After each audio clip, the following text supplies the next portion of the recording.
What happens when we die? This is one of the most intimate and universal questions we can ask. And yet, for most of us, it lingers quietly at the edge of awareness, something we know is coming, but prefer not to think about. In Buddhist teachings, death is not the end of life. It's simply the end of this particular chapter. Like finishing a book and placing it back on the shelf, our story isn't over, it's simply moving to another volume. To understand what happens at death, we first need to understand what we are. We're not just a body with a name and a job and a past. Beneath all of that is something more subtle and continuous, the stream of consciousness. This stream doesn't begin when we're born or end when we die. It flows from life to life, shaped by our thoughts, words, and actions. This is the essence of karma.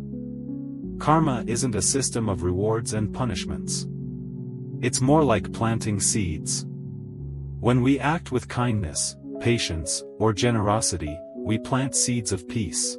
When we act out of anger, greed, or cruelty, we plant seeds of suffering. These seeds don't always sprout right away, but they remain in our stream of consciousness, waiting for the right conditions to ripen. So what happens at the moment of death? According to Buddhist teachings, the process of dying is not a single event. It's a gradual unfolding, a letting go, stage by stage. First, the body begins to shut down. The senses fade, the breath becomes shallow, and the warmth of life retreats from the limbs. Then, the mind begins to withdraw from its usual attachments. Thoughts become dreamlike. Memories flicker and fade. The sense of me, the identity we've carried for a lifetime, begins to dissolve. Finally, consciousness separates from the body. This is called Shuddhi-siddha, the moment of death consciousness. But it's not the end. It's simply a transition. What follows is rebirth. Based on our karma, especially the thoughts and mental habits we've cultivated throughout life, a new existence begins. This can take place in any of the 6 realms of samsara, from heavenly realms of bliss to lower realms of pain and confusion. This may sound strange or even frightening at first. But remember, these teachings aren't meant to scare us. They're meant to wake us up. They remind us that life is precious and short, and that the choices we make matter more than we think. And they offer us hope. Because even if we've made mistakes, even if we've lived carelessly or caused harm, we can always begin again. Every moment is a new opportunity to turn toward wisdom, compassion, and mindfulness. Death, in Buddhism, is not a failure. It's not a punishment. It's part of a natural rhythm, a cycle we all share. And if we live with awareness of death, not in fear, but in gentle remembrance, our lives become more vibrant. We love more deeply. We forgive more easily. We let go of things that don't really matter.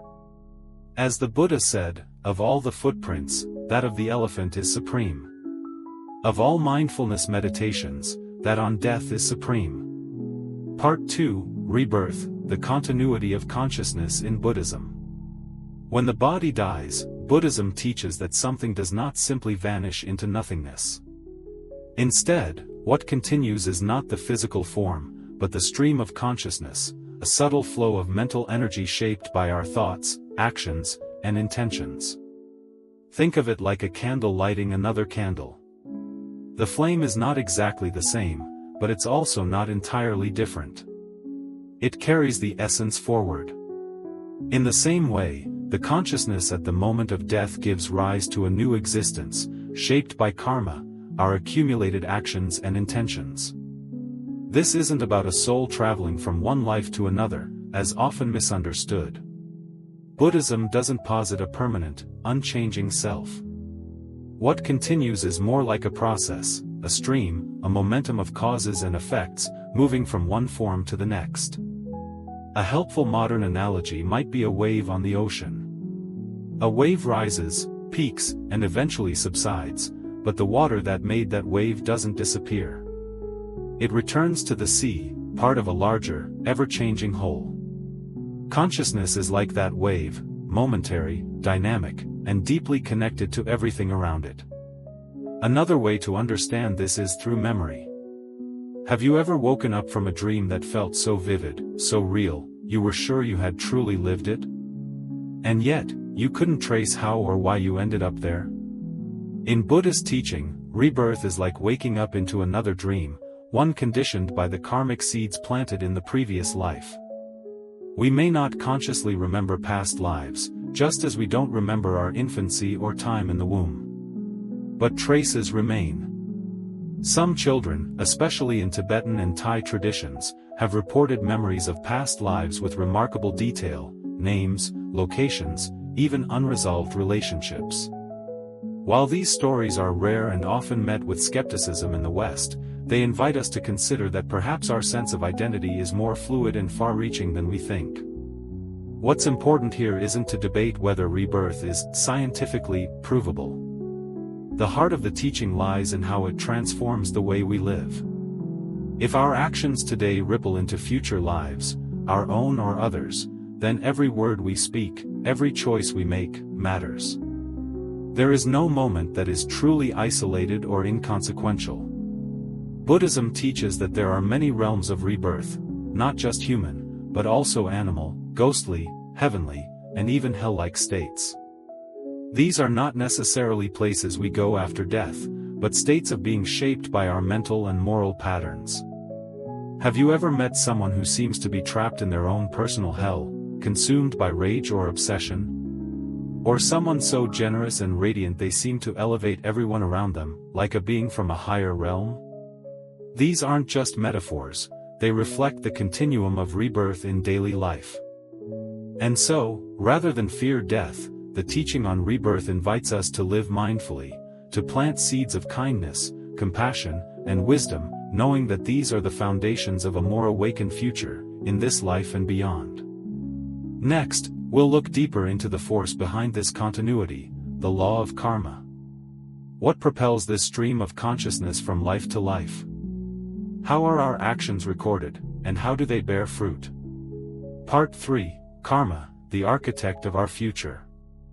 If consciousness continues beyond this life, then what determines where it goes, what form it takes, and what kind of life it enters? Buddhism teaches that this is governed by karma, the natural law of cause and effect. But karma is often misunderstood. It's not a cosmic punishment system or some instant moral payback. It's far more subtle and empowering than that. Karma, in its simplest form, means action. More precisely, intentional action, what we do, say, and think with conscious intent. Every moment, we are planting seeds through our choices. These seeds don't always sprout immediately, but they shape the soil of our future, in this life and in those to come. Think of it like a garden. If you plant apple seeds, you'll get apples. If you plant thorns, you won't get roses. Our actions are like seeds, and the conditions we create through them, how we treat others, the emotions we cultivate, the truths we live by, these determine what we'll harvest later. Let's take an everyday example. Imagine someone who's always angry, suspicious, and self-centered. Over time, they may push people away, damage relationships, and find themselves isolated, not because the universe is punishing them, but because their repeated actions have built a life where joy and connection can't easily grow. That's karma in action. Now imagine someone else who responds to others with kindness, takes responsibility for their actions, and chooses forgiveness over resentment. Even in hardship, they carry a kind of quiet strength. People are drawn to them, opportunities come their way, and when difficulties arise, they navigate them with more clarity. This too is karma at work. In Buddhist teachings, karma doesn't only affect our external circumstances. It deeply shapes our inner world, the tendencies of our mind, the ease or difficulty with which we feel love, patience, or joy. These patterns can follow us from one life to the next, like grooves etched into the flow of consciousness. One modern way to think about it is like programming. Our actions, thoughts, and words are the code we write into the operating system of our mind. What we repeat becomes default. And just like a program can be debugged, we too can rewire our karma by choosing differently, moment by moment. Karma is not fixed fate. It's fluid. And this is where hope lives.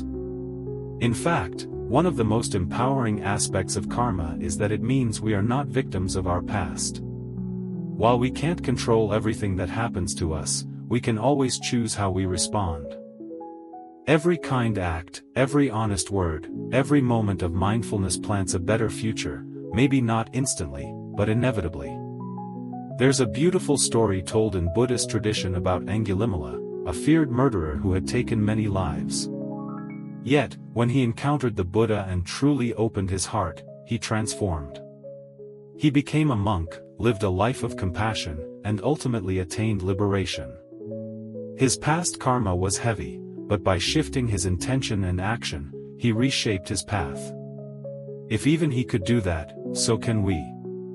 So rather than think of karma as something to fear, we can embrace it as a sacred responsibility, and a creative power. With every breath, we're shaping the next breath. With every word, we're sculpting the future. Our lives are not random, they're crafted by the hands of our own heart. Part 4, Liberation, Breaking Free from the Cycle of Suffering. If karma is the force that shapes our future lives, then samsara, the endless cycle of birth, death, and rebirth, is the stage on which this all plays out. And while life certainly contains beauty, joy, and connection, Buddhism teaches that as long as we remain in this cycle, we are bound to suffer. Why? Because everything in samsara is impermanent. The things we love eventually fade. The body ages. Relationships change. Circumstances shift. Even moments of happiness pass like clouds in the sky. And when we cling to what cannot last, suffering follows. But Buddhism doesn't leave us in despair, it offers a way out. A possibility so profound, it's hard to grasp with the ordinary mind: liberation. In Sanskrit, this is called nirvana, not a place, but a state of being. A state beyond craving, beyond fear, beyond the illusions that bind us. Imagine waking up from a dream. One moment, you were lost in a story, maybe a good one, maybe a nightmare, but the next, you're awake. Clear. Peaceful. Nothing external has changed, but everything feels different because your mind is free. That's a glimpse of what liberation points toward. To understand liberation, we can look at the flame of a candle. The flame appears to have a shape, a location, a life. But blow it out, and where did it go? It didn't go somewhere, it was simply released. Likewise, when the causes of suffering are removed, ignorance, craving, aversion, the cycle of rebirth ends. Not with annihilation, but with peace. Not with nothingness, but with profound freedom. One way to relate to this, especially in modern life, is to think about the emotional loops we get caught in. Have you ever found yourself repeating the same arguments in your head? Or making the same mistake again and again in relationships, or with money, or with your own self-worth? These are like mini samsaras. We keep being reborn into the same patterns. Now imagine what it would be like to truly break that loop. To no longer be driven by the same old triggers. To respond with wisdom instead of impulse. That's a taste of liberation, not just after death, but right here, right now. Many great teachers, like the Buddha himself, or modern monastics such as Ajahn Chah or Thich Nhat Hanh, have shown us that it's possible. And not just for monks on mountaintops. Liberation begins wherever we are, with small acts of mindfulness, with deep honesty, and with courage to let go of what doesn't serve us. You don't have to leave your life to begin walking this path. Every moment of awareness is a step toward freedom. Every time we choose kindness over anger, presence over distraction, simplicity over craving, we loosen the knots a little more. Liberation is not something we earn, like a prize. It's something we uncover, like the sky revealed when clouds part. It's our deepest nature, spacious, luminous, free. And perhaps the most beautiful part? The more we free ourselves, the more we help free others. Peace spreads. Compassion deepens. The world begins to shift, not because it's been conquered, but because we've stopped fighting it. Part 5. Preparing for death, living with intention, dying with grace. We prepare for so many things in life: school exams, weddings, career changes, even retirement. But rarely do we prepare for the one event that is absolutely guaranteed, our own death. In Western culture, we often avoid the subject. It's uncomfortable. It feels too final, too frightening. But in Buddhism, death is not something to fear, it's something to understand. Something to meet with presence and even with grace. Because here's the truth: how we live is how we die. And how we die shapes what comes next. Let's pause here with a real-life example. There was once a hospice nurse who shared her experiences caring for patients in their final days. She noticed something profound: those who had lived intentionally, who had cultivated inner peace, who had faced their regrets and made peace with loved ones, they passed more gently. Their final moments weren't marked by panic or bitterness, but by quiet acceptance. Sometimes even joy. In contrast, those who had lived with unresolved anger, guilt, or attachment often struggled. The fear, the grasping, it didn't disappear just because the body was letting go. This echoes a central Buddhist idea: death is not the end of the story, it's the unfolding of everything we've practiced in life. That's why preparing for death doesn't start when you're old, or sick. It starts now. With awareness. With presence. With small choices that shape a spacious heart. One powerful way to do this is through contemplation of impermanence. In Buddhist traditions, monks sometimes meditate in cemeteries, not to be morbid, but to deeply understand: everything changes. The body ages. Relationships evolve. Nothing lasts forever. It sounds somber, but in truth, this practice is deeply liberating. When we remember that everything is passing, we hold things more lightly. We stop sweating the small stuff. We become more grateful for the people and moments right in front of us. Think of it like this: if you knew a beautiful song was almost over, would you spend those last seconds worrying about when it ends, or would you listen more deeply, savoring every note? That's the gift of death awareness. It doesn't make life darker. It makes it richer. Another core practice is mindfulness, learning to stay with what is, without distraction. When the mind is steady, we meet each moment with clarity. And when death comes, we don't panic or resist. We recognize the process as natural, as part of something much bigger than our individual self. Some Buddhist teachers describe dying as changing rooms. If we've prepared well, we don't stumble into that next room confused or afraid, we walk through the doorway with grace. And here's something beautiful: you don't need to become a monk or retreat to the mountains to do this work. You can start simply. Pause each day. Breathe. Notice what's real. Reflect on what matters. Forgive often. Love more. Say what needs to be said while you still can. In the end, preparing for death is really about learning how to live, with clarity, with courage, and with compassion. We've traveled together through some of life's deepest questions. What happens when we die? Where do we go? What determines our future? And perhaps the most important, how should we live? And now, as we come to the end of this journey, let's take a breath. Let's reflect. The Buddhist perspective on death is neither grim nor escapist. It doesn't deny the sorrow of parting, nor does it cling to fantasies of eternal permanence. Instead, it invites us into radical honesty, and into radical peace. Death, in this view, is not an enemy. It is not the end of everything, nor a punishment. It is simply a transition, a movement of consciousness from one life to the next, shaped not by luck or fate, but by the seeds we've sown through our thoughts, words, and actions. There is great empowerment in that. Because it means we're not helpless passengers. We are active participants in our journey, right up until the last breath, and beyond.